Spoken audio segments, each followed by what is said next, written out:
Hello everyone, welcome to our YouTube channel. तो friends, चलिए आज आपको बताते हैं बजट 2024 के बारे में। 2024 का जो बजट है उसके बारे में सारी इन्फॉर्मेशन हम इस वीडियो में बताने वाले हैं।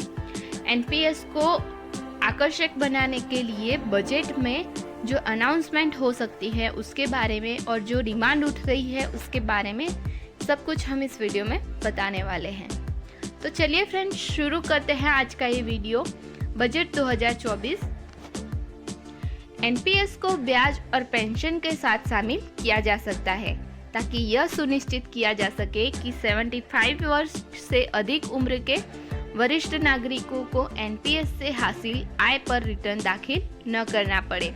यानी फ्रेंड्स, एनपीएस सिस्टम को इंटरेस्ट और पेंशन के साथ जोड़ा जा सकता है क्योंकि 75 इयर्स के जो एज रखने वाले हैं नागरिक हैं और 75 इयर्स से अधिक एज रखने वाले नागरिकों को भी एनपीएस से हासिल आय पर रिटर्न दाखिल न करना पड़े, ये सुनिश्चित करने के लिए एनपीएस को इंटरेस्ट और पेंशन के साथ जोड़ा जा सकता है।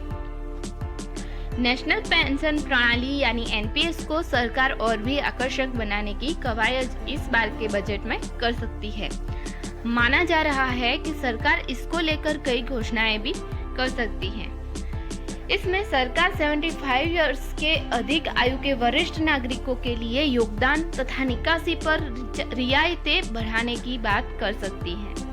पेंशन फंड नियामक यानी पीएफआरडीए ने नियोक्ताओं द्वारा योगदान के लिए टैक्सेशन के मोर्चे पर कर्मचारी भविष्य निधि कार्यालय यानी ईपीएफओ में समानता का अनुरोध किया है। इस संबंध में कुछ घोषणाएं अंतरिम बजट में भी किए जाने की उम्मीद है। फ्रेंड्स, जानते हैं टैक्स फ्री किया जाना चाहिए या नहीं उसके बारे में। तो वित्त मंत्री निर्मला सीतारमण ने 1 फरवरी को अंतरिम बजट पेश किया है। यह उनका छठा बजट होगा। वर्तमान में कर्मचारियों के लिए फंड निर्माण में नियोक्ताओं के योगदान में असमानता है, जिसमें कॉरपोरेट द्वारा मूल वेतन और महंगाई भत्ते के 10% तक के योगदान को एनपीएस योगदान के लिए कर से छूट दी गई है।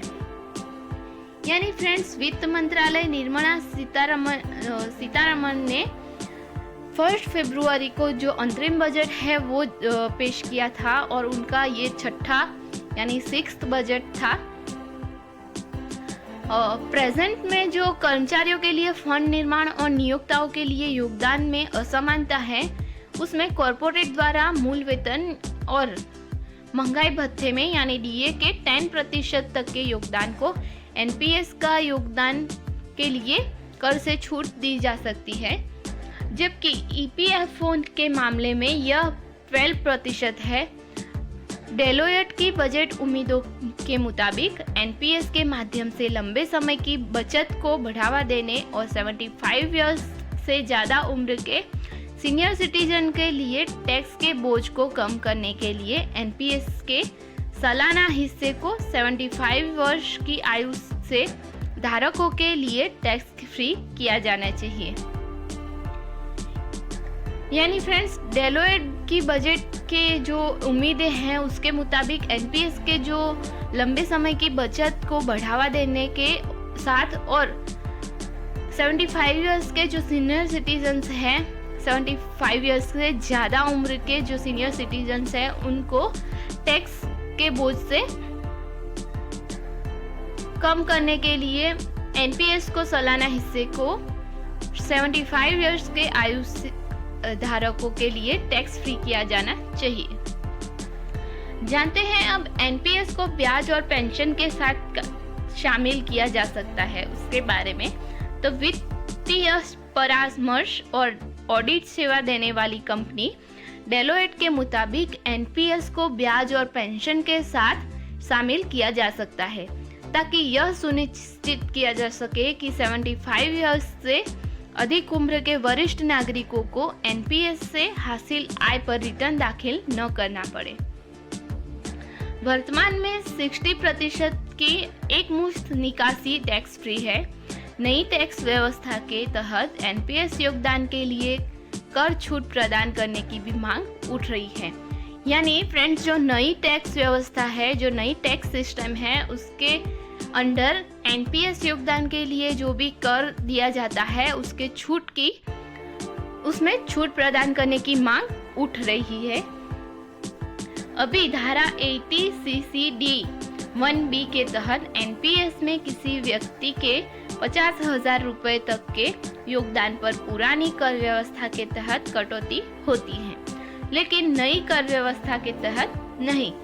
यानी फ्रेंड्स, ये जो धारा है 18 CCD 1B, उसके तहत एनपीएस में अगर कोई सीनियर सिटीजन के 50,000 रुपये तक के पैसे रखे हुए हैं, उनका 50,000 का जो योगदान है, उनको पुरानी कर व्यवस्था के दौरान कटौती होती है, लेकिन जो नई कर व्यवस्था है, नई कर सिस्टम है, उसके तहत उनकी जो व्यवस्था है उनमें कोई कटौती नहीं होगी।